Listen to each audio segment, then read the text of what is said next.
So Delisha Milton Jones. I have Amari Young to my right and Jataja Jones to my left.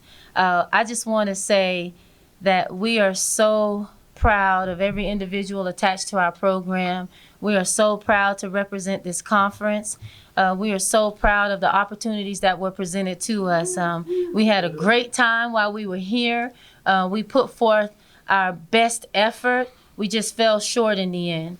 And I can say with total confidence that the best team to represent our conference to go into the NCAA tournament will do so, because there's some quality teams within the Sun Belt Conference, and it's tough competition night in and night out. As you can see, the parity is there. Anyone can beat anyone on any given night, and it's been a lot of fun to be able to travel through this maze of a new conference, not really knowing what to expect. But to be at this point with the team that we have, I can't speak enough about them. When you have senior leadership, I have young women that turned into grown women throughout a season. You guys just see basketball players, but I see the maturation process in terms of them metamorphosizing into a woman. And I'm so proud of them for the efforts that they made every single day on the court, and even the ones more so off the court.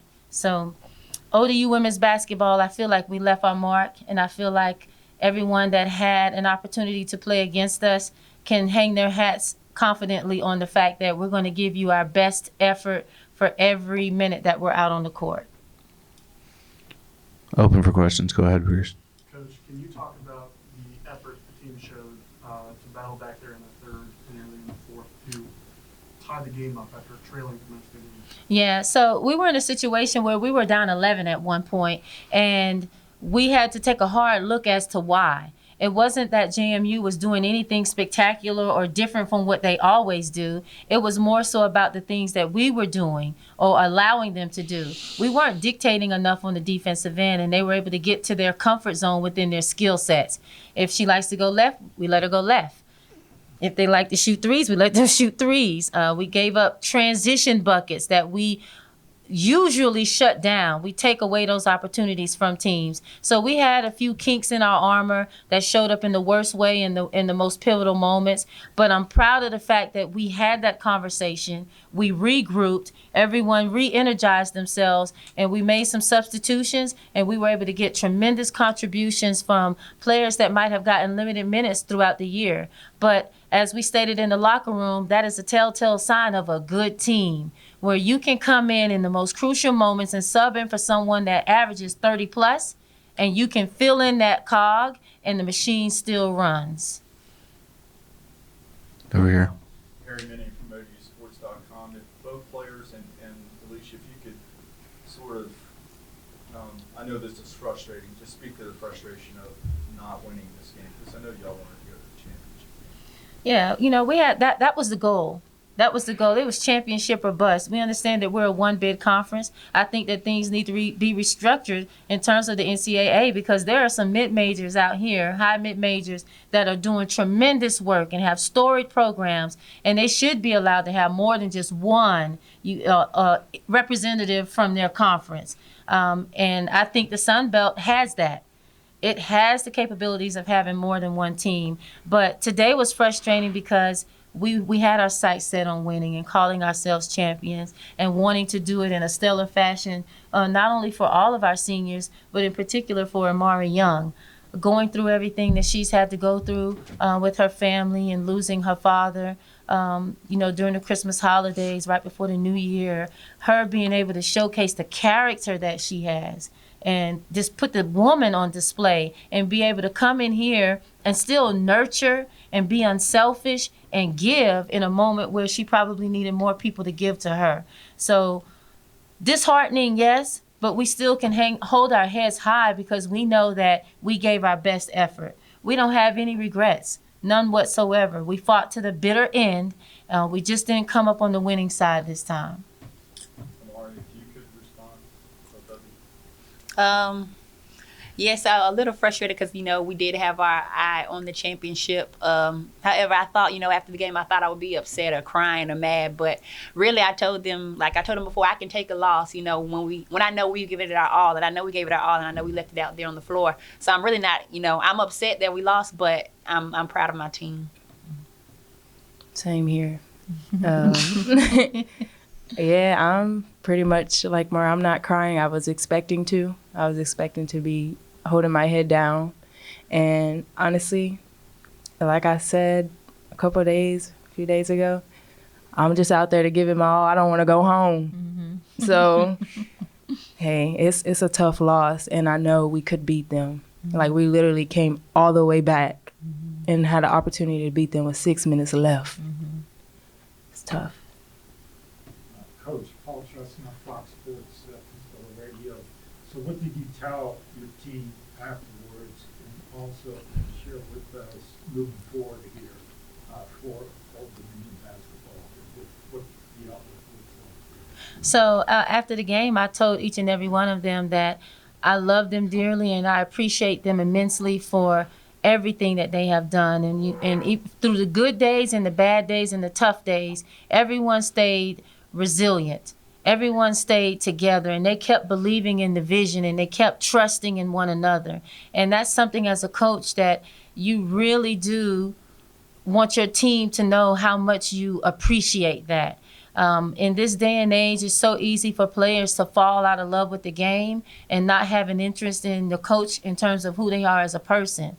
But for me to be able to touch them in the ways that they've allowed me to be able to empower and impart wisdom on them in the ways that they've allowed me to, it shows that there's a mutuality in terms of the respect that we all have for one another. For the future, how do we replace Amari Young? She's a generational type player. How do we replace Michaela Dickens and Jataja Jones? They're the glue and then they're so glamorous at the same time. But for how we go about our business, it's always about your sister's keeper. And it's always about team first. So individuals that we bring into the program, we want to make sure that when they do come to play, they're not just playing for the pride of what Nancy Lieberman, Ann Donovan, Tisha Penichero did. They're also can attach their legacy to Amari Young, Jataja Jones, and Michaela Dickens. So the dynasty and the legacy all are going forward in the same direction towards the same thing, which is to repeat what we have done historically and be able to bring it into our reality in today's age. WNIT, is that a possibility? We don't know. We don't know. Those decisions are still have to be made. If it is, it would be a great thing because this team deserves to continue to play and have a postseason. I think that we can go in and make a lot of noise. I still feel like we have something to prove and something to win. So if there is a berth for us to be able to get in the WNIT, we'll be more than welcome and more than happy to accept. One last thing. Brianna, she got tough calls all 3 games. Yeah. And she played very hard. Yeah.